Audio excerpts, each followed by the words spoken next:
Right, so here we have a frame that was requested from a man called Vit. Where's he from? Czech Republic? Yeah.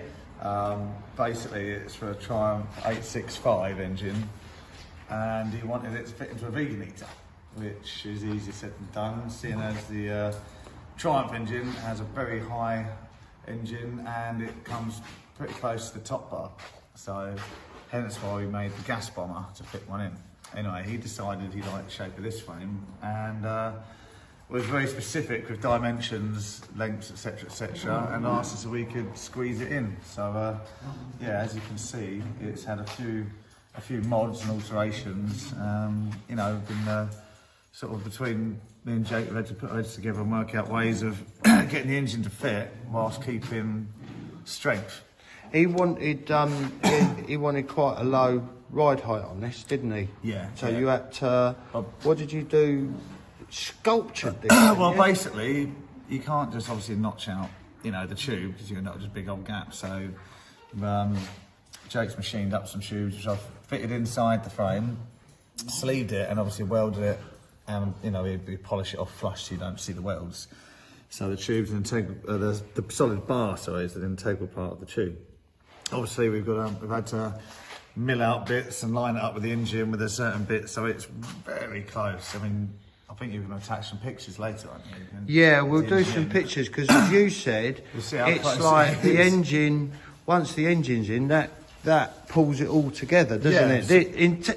Really, what you could do, you could almost. If this, because we've added strength here and here,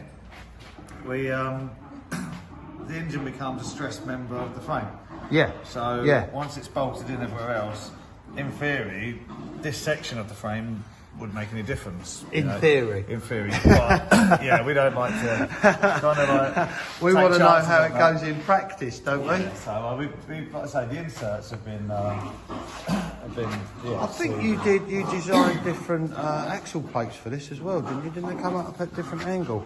Yeah, that's because so we can replicate it. Because of the length of this, we've had to reduce the angle of the axle plates, obviously, because they're kicked up too far. So Rachel had some laser cut with 4 degrees less on it. Yeah. To allow it to, you know, it's a very. This gap here is a lot smaller than normal.